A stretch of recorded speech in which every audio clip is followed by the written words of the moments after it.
We have been having erroneous impressions about how traditional governance impact the democratic institutions in Africa. But today, we're going to be dealing a good blow on these erroneous impressions in order to elucidate what exactly the roles of traditional rulers in Africa democracy should be or is. And discussing this vital topic with me, starting from my extreme left, like I always want to start where from, is a seasoned public affairs analyst, former SSA to the former governor of Edo State, and he is also a notary public, constitutional lawyer, Adams Aliyu. Thanks for coming, Adams. Thank you, moderator. Good day, viewers. Nice to be with you. Yeah, Adams Aliyu is a notary public of Nigeria. And just close to Adams Aliyu is another seasoned legal practitioner and one who is worth his onions and always ready on hand to close the lapses in conversations surrounding the ills of governance in Nigeria and, of course, Africa and beyond. He is Emmanuel Obakbolo. Thanks for joining me, Emmanuel. It's a delight being here. Good afternoon. All right. I think I'll start the pendulum from the end of Adams Aliyu. And we basically always enjoy your historic perspectives about governments in Nigeria. Yeah. But this time around, we are delving into a wider space, the continent, Africa. And a lot of persons have said, what is the relevance of the civic public to the primordial? Because before the white man's government came, that seemed to give us a practice of governance that we are still dealing with, that becomes an Herculean task for everyone to go with. We had an administration that was running in Africa. So pros and cons, the colonial rule came and left with its ills that we're still trying to battle. I don't know if they are ills anyways. Looking at the democracy in Nigeria, of course, in Africa, I remember vividly even when there was so much argument about how democracy in Africa is like. Is it that African democracy has been carved as a niche that is quite different from the developed democracies where it came from? So what do you see as a start point on the influence of the traditional governance on democracy in Africa? Well, from a historical point of view, there had been administration in local African communities. We had traditional settings. If you start from neighboring Ghana, the Asante of Kumasi, a powerful traditional ruler, assisted by chiefs, Adontene, etc. They were able to rule, and there was peace, stability, security, as we have in the 1999 Constitution, Section 14, which says that security and welfare are the main purpose of government. In traditional settings, there were security and welfare. Here in Nigeria, about Benin had his own empire, Lafi of Oyo, Ekanemi of Bono, etc. They had chains of rulership. The Nigi were there, the Odion headed the Odions, the Gaonoe, etc. The Okagiles. We'll get into that later on. Yeah, these are okay. From Miron and Mirobao, you move to West, and there was peace. We all knew who to obey and what to obey. It is a pity we are in a democratic system, and right from the American presidents, George Washington, 1721 to 1799, he opined that it was the government of the people, for the people and by the people.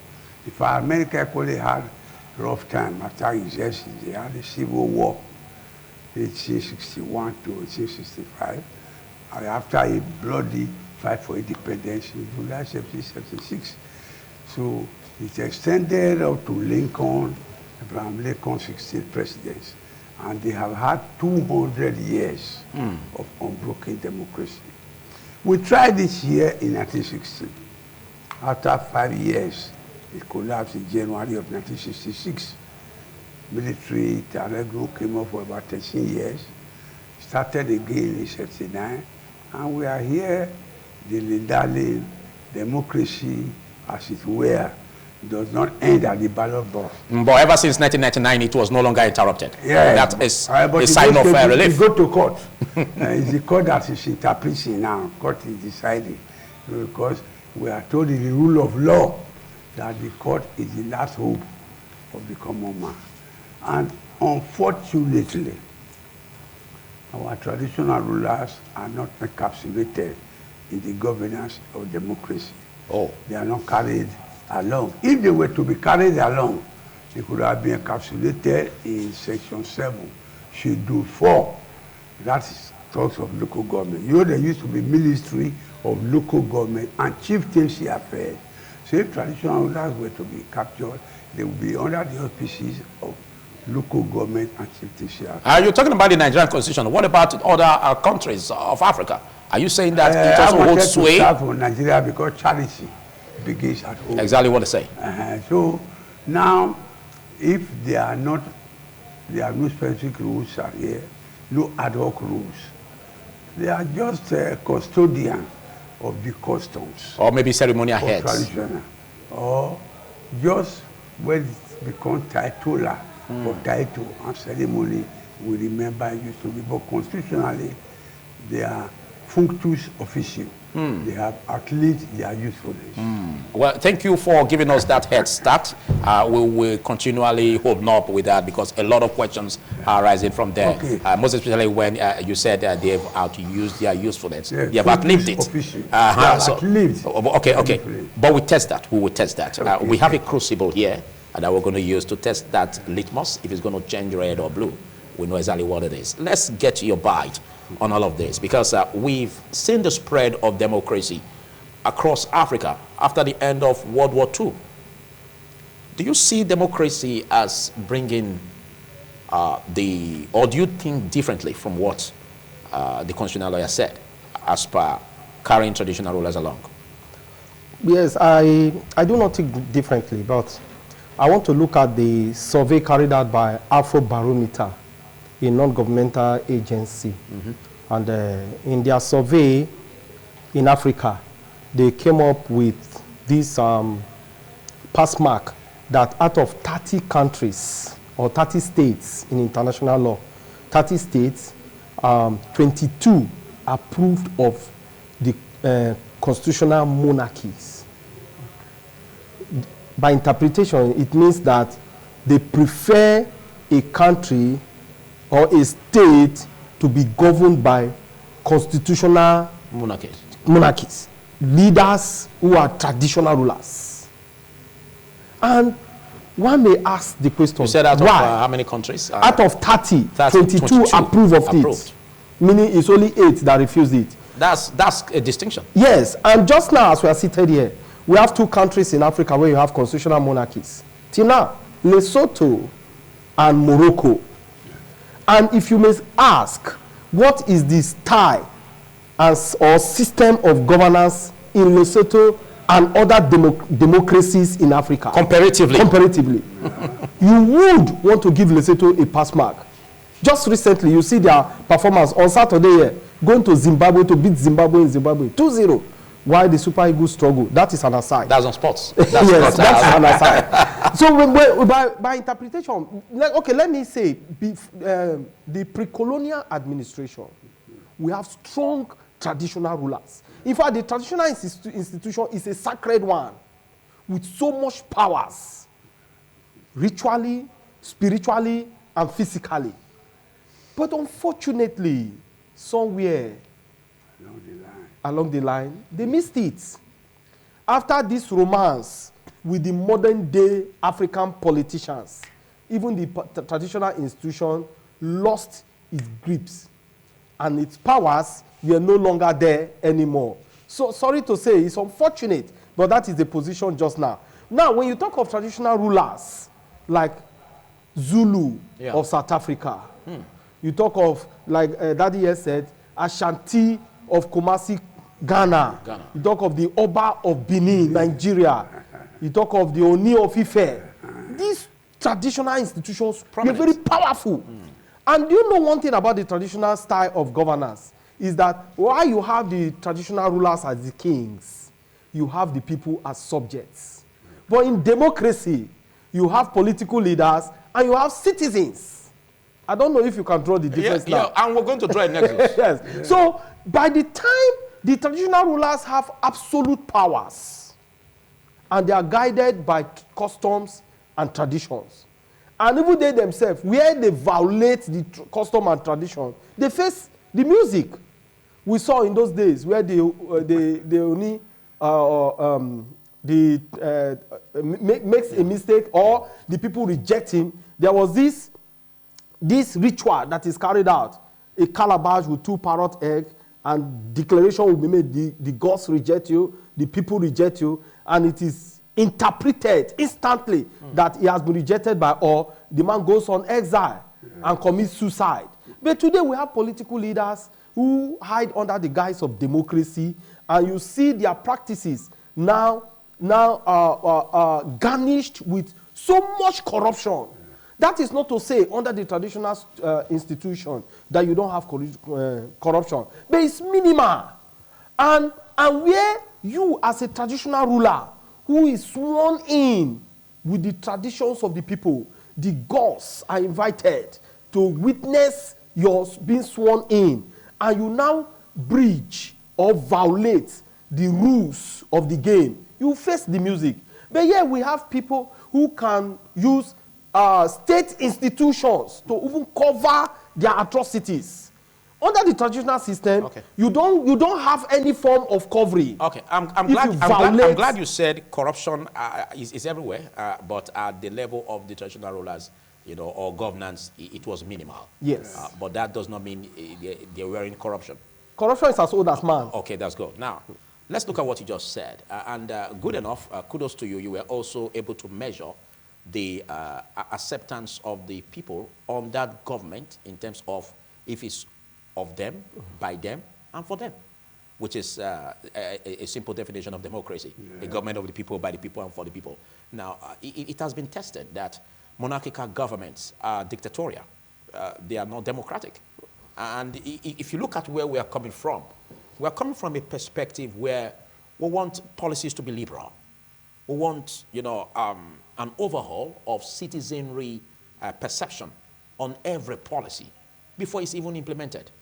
And even at the point of initiating laws, an embrace of the citizenry on those policies or those bills before becoming laws is usually seen as democratic.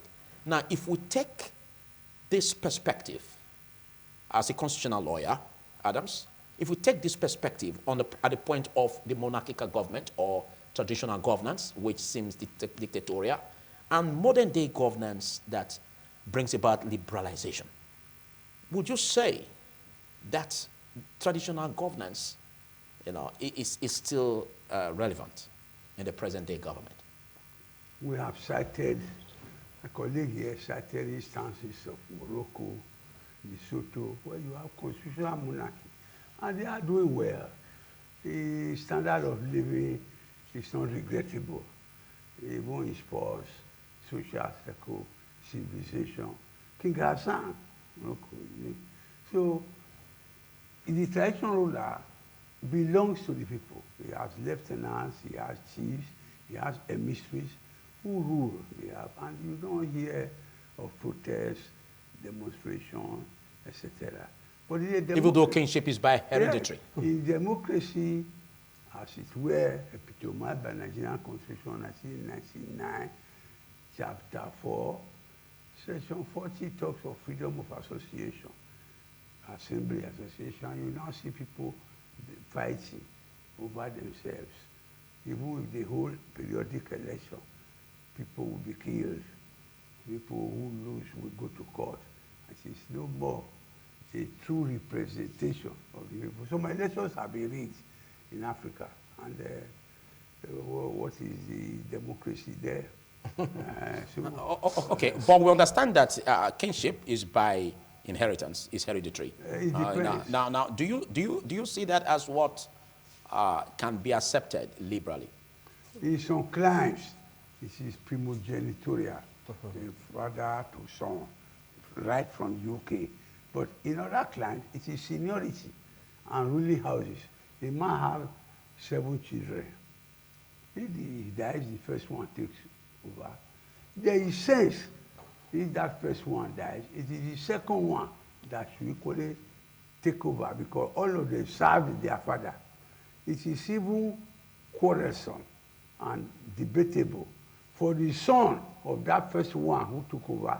The son was a small boy, was it good, was in school, everybody helped to pay him. He didn't even know how the kingdom was built, how the father's house was built, neither did he contribute. But just because his father succeeded his own father, he served as a grandson now, will just take over. Whereas the second child, who equally labored with the senior brother to help the father to go to farm to everything, is relegated. So this matter of kingship inheritance that generated from UK is a bit unfair and disproportional.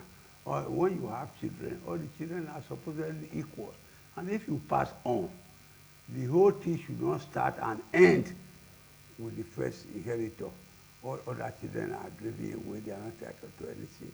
There are some clans in Yoruba land, ruling houses. They will hold meeting to say, it is this one's turn. This one, you were equally a child, or your grandfather was equally a child, was denied. Even worry here and the rest. So we should look at it. It's equally debatable. Again, if you also look at the way the kingship is here in Benin, where even though the eldest rise up to the position of an Oba, and then the brothers are also ruling in their various levels, like the Nigis. Yes. So that gives a very good prototype of how administration is. They are not left. They are sent to the villages to rule as a Nigi. And even looking at the chieftaincy titles, for instance, the chiefs are also used as, you know, as administrators in helping to implement the policies of the palace. Okay, now let's look at this. This is quite a very beautiful outlay, and democracy came to Nigeria, and we embraced it, and seemed to put the traditional rulers at the back seat. What do you see as a setback in the present-day government not carrying the traditional rulers along? Yes, it is a setback. And that's why you see today in most African countries, we are battling with insecurity. Yes. Because the traditional rulers, ordinarily, one of their roles they play is to ensure security. By helping to reach the grassroots. Yes. But today, our style of democracy is the one that seems to give the politicians so much power as above the traditional institution. And that's why you see, like we are experiencing just now in Kano, one palace, 2 emirs. Yes. One of the newspaper carried the headline.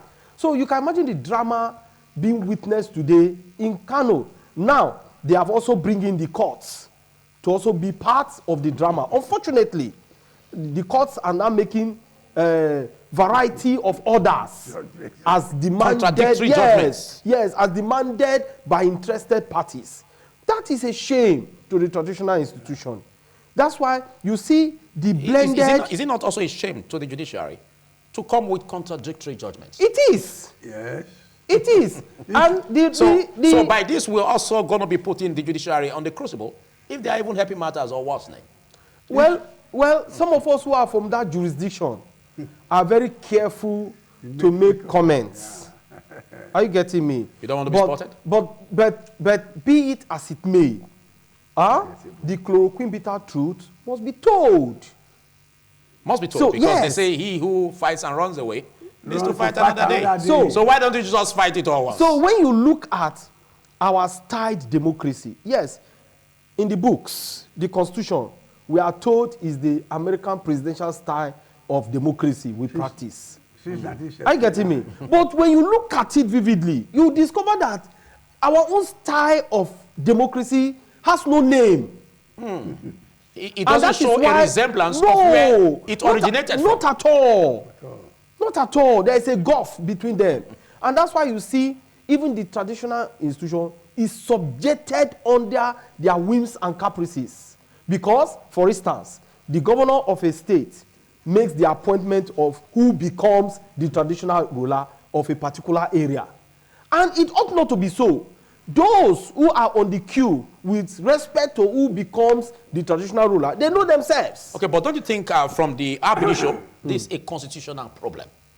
I think I'll come back to you. Let's get your view. Now, ab initio is a constitutional problem because you said it earlier that it's not even codified in the constitutions of the country. The government, so to say, ratifies by giving staff of office to a traditional ruler. It is not the government that chooses. If it is some clans Yoruba land, you have the ruling houses, the elder, they will choose. But in order to work, the premature and the gazette must be done by the government. Here in our own clan is different. We don't have different ruling houses struggling for. The higher apparent is known ab initio. Even in history, when there was a punitive expedition against Benin in 1897, Yoruba was taken away. Even when he died, no number two took over, strictly speaking. It is the first son that takes it is known. That's very clear, following the British pattern. But in a place where you have to seek the premature from government, that is where the confusion comes. The people now think that they are appointed, the rulers think they are appointed by the government, whereas they are not appointed by government.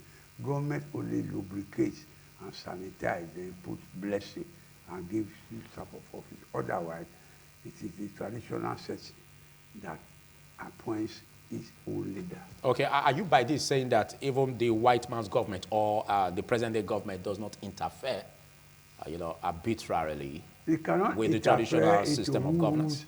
Traditionally, because the kingsmakers are there.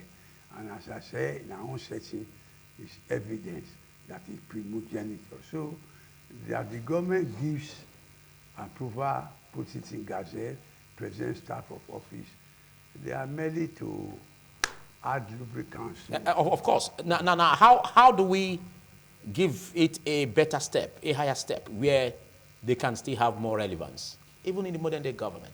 Yes, we can integrate. Looking at the constitution. To the ministry, to be part of the Ministry of Local Government and Chieftaincy Affairs. That is in Section 7, Schedule 4 of the Constitution. Anything that has to do, because local government is nearest to the grassroots, and the traditional rulers are closest to the grassroots. So they should be made part and parcel of advisory body. Even if it's a sinecure, even if they are not paid, they should be advisory to the local government council for custom tradition. Otherwise, sooner or later, our custom and tradition will wither and perish. Okay, let's take your response in this light also, because there has been this argument that whenever it has to do with the issues of traditional administration, at the point where the traditional stool or rulers are supposed to be left alone to administer, from one way or the other, the wind blows from the government and overwhelms such powers. I want you to say the pedestal that can help to change this. He who plays the piper dictates the tune of the dance. I want to differ a little. Okay. The position of the Constitution, like Daddy said, the Constitution cannot capture everything. If not, the Constitution will be bigger than the Bible. But the Constitution in Section 7 gives room for states to make laws for traditional institution. And that is the singular reason why a state... Okay, for state to make laws for the traditional institution. Yes, that is why in states... That's where the issue is. Yes, you have ministries of Ministry of Chieftaincy Affairs, Government Affairs, you have it. Okay, but in the presence of the state government making laws for the traditional institutions, are they not supposed to be carried along in the making of the laws? So that it doesn't seem as overriding on their powers totally. It's not only them. Before laws are made, they give the legislature gives room for public hearing. Okay. Are you getting me? For communiques to be submitted, so to speak. People's thoughts and opinions to be submitted. But where we miss it, and do you know, before that, where we miss it is that even just now, money still comes from federal government to traditional institutions in the state, particularly the most senior traditional rulers, senior chiefs. You are using Nigeria as a case study? Yes, Nigeria. And so it is in so many other African countries, all right. like in South Africa, in Ghana here. That is the position also. But the problem is that the traditional rule institution has failed to realize its functions and powers. They now allow themselves to be subjected under the whims and caprices of the politicians. I'll come back to you. Let's look into the nitty-gritty, using some states, for instance, in Nigeria, to reflect how the African perspective is like. A situation where governors are given powers, like you said just now, to make laws for the state government, making laws for the traditional institution. A point where, they can so do to suspend any, a level of traditional government functionaries, like the Okaigeles, for instance, or others, without necessarily carrying the traditional institutions along. How do you appreciate that? It's unfortunate that the states can now make policy statements that becomes binding without legislative garnishment or without legislative flavor. Oh, there should have been a legislative you can pronouncement in that regard. Yes, you cannot wake up from the wrong side. That means you're supposed to go through debates. Yes. What do you mean? You cannot go. But state governors have discretionary powers. No. Oh. Their power, they don't have absolute powers. Their powers are subjected to constitutional interpretation. So if such a thing takes place in any state government, it can be challenged in the court. It's wrong. It can. According to the we saw in this state where a governor just declared that there will not be Okada riders, and some persons were aggrieved, and they went to court, and the court said no, you cannot by policy statement make binding laws, that they must go through legislative flavor, legislative process with legislative flavor. That is the position of the law. So for a governor to just wake up from the wrong side of his bed and just make policy statements and anticipate that becomes binding on every Tom, Dick and Harry is unfortunate.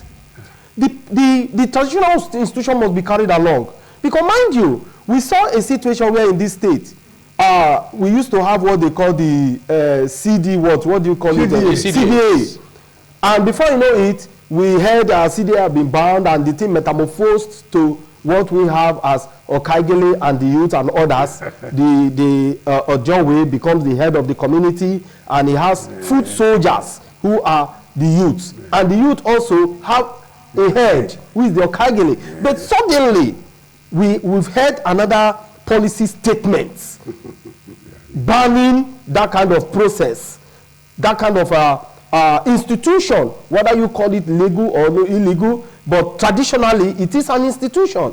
And without recourse to the traditional institution itself, it's unfortunate. So, and this is where you see the politicians try to flex their muscles. They try to tell every person in the state or in the country that look, we have so much power and we can manifest that power on any person. But little did they know that these powers that they so manifest were donated to them by the same people. So you cannot now take the powers of the people and use it and test it on the people and against the people. You cannot. So it's unfortunate. They do say, uneasy lies the head that wears the crown, and he who wears the shoes knows where it pinches most.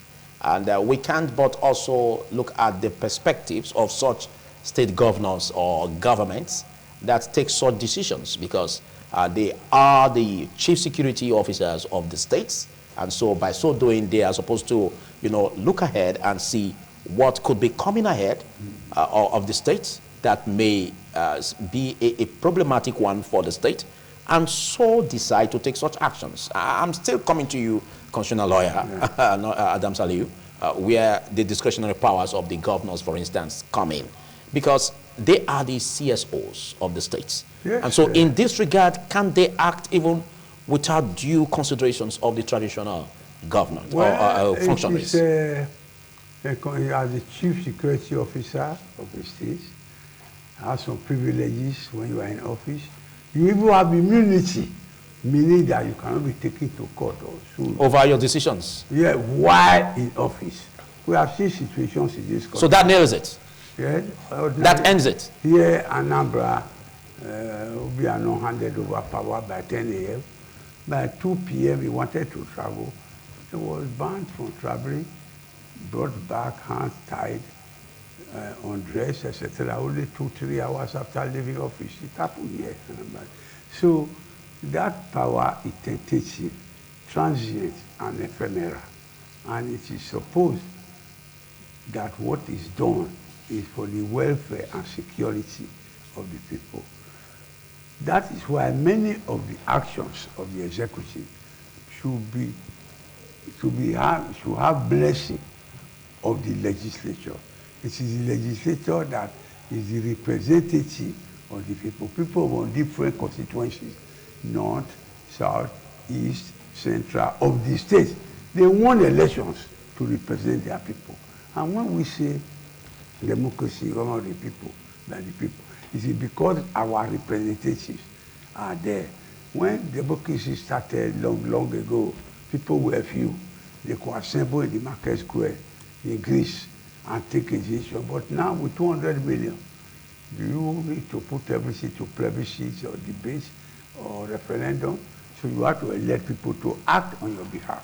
And those ones will be cautious. If not, their actions can be challenged in court. And there have been instances when the executive powers pronouncement were defeated in court. Okay, we are still looking at those who speak or in terms of improving on the powers of the traditional rulers and helping to, embellish the beauty of democracy in Nigeria. If there are lapses against traditional institutions, who advocates for the traditional institutions? Traditional rulers. They have rights. I'll come back to you. Let's get your point. Let us take Kano, for instance. There are now 2 traditional rulers. Okay. The governor appoints one.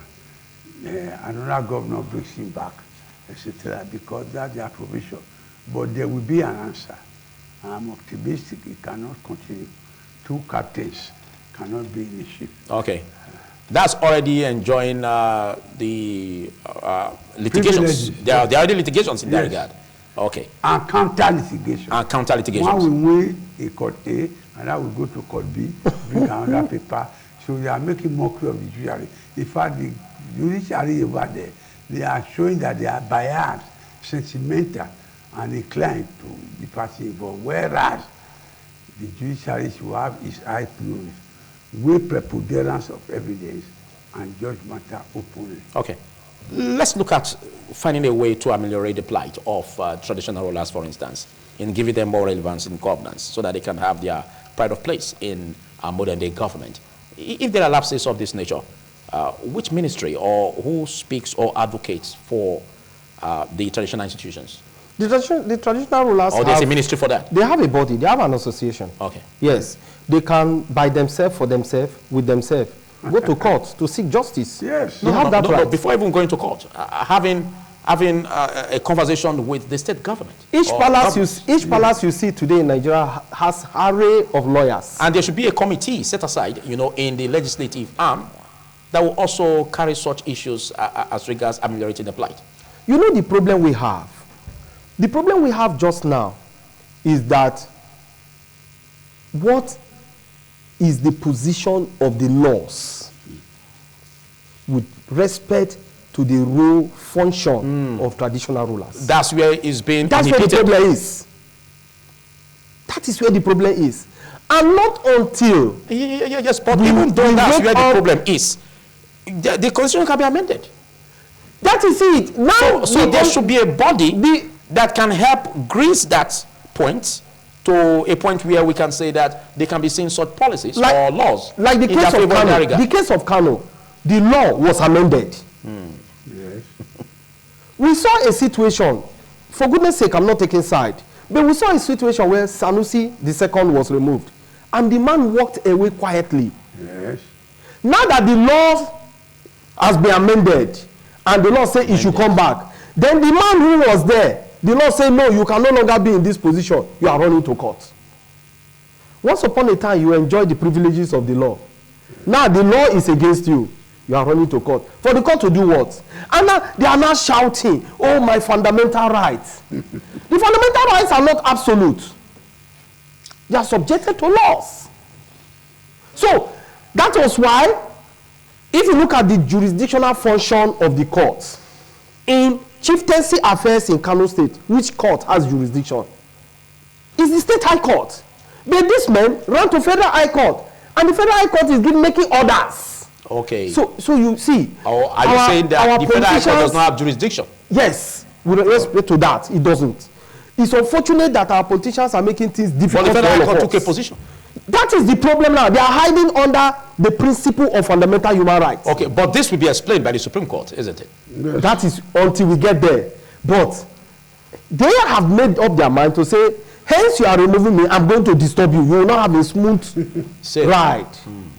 That is the position. See, the what I call 3-point agenda, me, myself, and I, me, my wife, and children, is our problem. Once it does not go to me, my wife, and children, nobody should guess it. That is where we have problem. Everybody cannot be in at one point at the same time. Like Daddy said, power is transient. It can leave point A to point C. Yeah. It's transient. So we should learn first. We should learn to accommodate others. We should learn to say, okay, if the law takes this position, well, let me leave it at that. Just like Sanusi did. But little did he know that after 4 years, he'll be coming back. All right. So the problem is that our politicians take advantage of every position.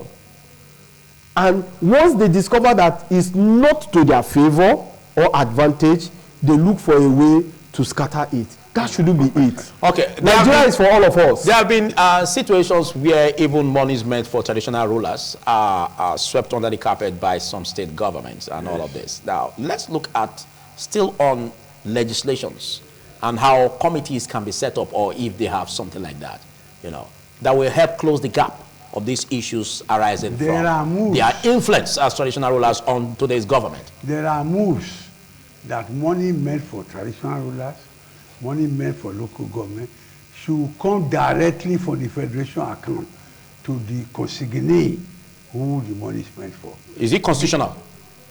It is not yet. It's a constitutional question now. That is why. No, he said it's not yet constitutional. Yes, that's why. Just a rule. Yes, just a rule. That's why people are now agitating. When it goes via A to give to B. Okay. Sometimes it will be delayed. All right. Many local government councils have okay. It was evidence that the local governments is being dissolved at random. Whereas constitutionally, Section 7 at least provides for the existence of local governments. And now the federal government wants to stop that nuisance, provocative action. Oh. They are taking the governors to court that they should allow, they should not be dissolving councils at will, okay. set up administrator, and yet collect allocation every month in the name of the local government. Okay, but you are localizing it. You are talking about the Nigerian government. Okay. Do we still have same in other African countries? Yes, you have county instead of local governments. County in America, apart from Congress and Senate, you equally have world metropolitan. No, we're talking about the African countries. Okay. African country, the local government system ought to be allowed by the constitution. Yeah. They exist. They are not the appendages of the state government. And any attempt to muzzle them, that is why Nigeria is taking the lead and telling the state government that the local government is not an extension. Every local government councillor, chairman, contested the election and won. He's representing his own people. Okay, let's look at how other African countries can follow sway, because even in South Africa, for instance, where the ANC lost majority seat, and so looking a way to find a unity government in order to have a coalition. Now, it speaks a whole lot. What do you think, or what is your perception of these governments recognizing, you know, traditional institutions in helping to shape the policies and programs of government? I think that is true democracy. Yeah. Just like what we saw in Senegal, opposition coming top. Exactly. And a very young man for that matter. We saw it in Kenya. Nigeria claims to be the giant local of people Africa. spoke in that regard. They voted. But in observance and practice, and in obedience to the law, are we really giant of Africa? I want to leave that question for you to answer. Although that's not the topic for today, yes. so we'll leave that. There is a nexus with our discussion. Okay. Because when you look at Nigeria's claim of being the giant of Africa, we ought to lead and go by example. But here we are, countries like Senegal, Kenya, are not showing us the way.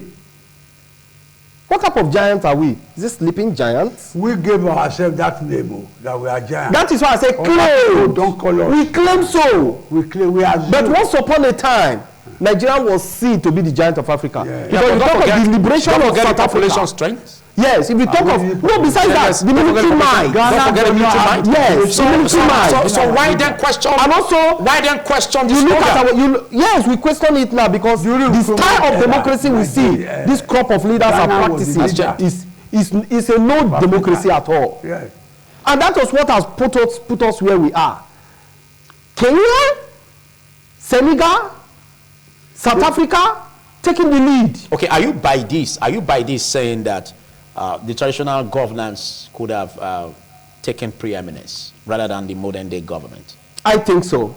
Because the traditional government. Are you not also looking at the lapses that we would have had? From the outset, like the dictatorial tendencies? No. Are you not looking at how those can be checked? Are we not experiencing dictatorial tendencies now? But no, freedom of speech. from the outset, under the traditional institution too, there's freedom of speech. Yeah. We have constitutional monarchies. Go to Morocco and see. Go to Lesotho and see. Then if you go outside the scope called Africa, go to the Arab world, United Arab Emirates, Saudi Arabia, Oman. Go and see. It's not we'll be using countries like Iran to begin to make example. We'll be using countries like Afghanistan to be giving example. Okay. Pakistan. As we call it a wrap, let's get to your remarks, your closing remarks. How can Africa as a continent come together in order to safeguard the prestige and relevance of traditional governance? It was the Berlin Conference of 1884-1885 that started this balkanization of Africa. African countries now became subservient and prejudiced to colonial rule. Otherwise, we were living, our forefathers were living in peace. And the more we move nearer traditional rulership, traditional democracy, the better. We did not hear of civil war, fighting, attempt to balkanize and desegregate. And even as reports, as the reports I even heard about, you know, you can even put your wares, you know, in the public, and even live there. People will even come there, they know the price. They will drop the money and pick it, and pick what they want to pick, and there will be no issue. Theft or crime was at its barest. The democracy that came in America, which we have twisted to exploitation, should be guarded, and the traditional institution, traditional ruler should be integrated. They are nearer to the grassroots, even via the local government. The more we are to the peasant, the better. Okay, I think African legislatures, you know, from looking at the legislations are needed to also help improve the role of traditional rulers in modern day government. Take it from there. Yes, when you look at, it's unfortunate that the pattern of traditional legislature we had those days, because we also had traditional judiciary. Seriously? Which was perfect. But today, upon the embrace of democracy, we now see the democracy being garnished with different form of corruption. If I may ask, what is corruption in Benin language? Give me the word corruption in Benin language. You cannot get it. Dr. Tony Iradia, once upon a time, was interviewed by a BBC correspondent, and the BBC man asked him, why are Africans so corrupt, particularly African leaders? and he responded. Both the giver and the receiver are corrupt. The white taught us how to be corrupt. Before their emergence, before their coming to Africa, Africa was not as corrupt as they have made it. So the word corruption is an English language, and I can't find one in Benin language. So you see that we have so much problem trying to copy or adopt the white man's style. And when we adopt it, instead of adopting it the way it is, we bring it here and garnish it. And at the close of the day, the people suffer for the benefit of a few. So I think that there is need to go back to the traditional way of legislature. Sure. And we'll go, and I think Nigeria will become El Dorado. Okay, big thanks, Adam Saliu, for taking our time to be part of this. Well, and big thanks to you, Emmanuel Bakwalo. Well, we'll continue to interrogate the process. It's all about Africa having a deepened democratic tenets or channels by which the people's plight will be ameliorated. A good example is the Nigerian story, for instance, and we look at the need for the federal government to continue to interrogate the process. Of course, the national confab also has a lot in place for the role of the traditional rulers in the modern day government, and if such conference can be looked into by the President of the Federal Republic of Nigeria and also the South African government, Senegal, Zimbabwe. So unfortunate, some of those countries are also being challenged by military juntas. But again, we look at the need for us to continue to find a lasting way to make Africa free from slavery, even though we still try to have a spread and practice democracy. And that's where the former president, Olusegun Obasanjo, called it the African democracy. There must be a way we must evolve our programs and policies in a way that it will meet the yearnings of the citizenry. We say this and we'll meet again same time next week on Africa Discourse. From me, Philip Omogupon, and the rest of us, is goodbye.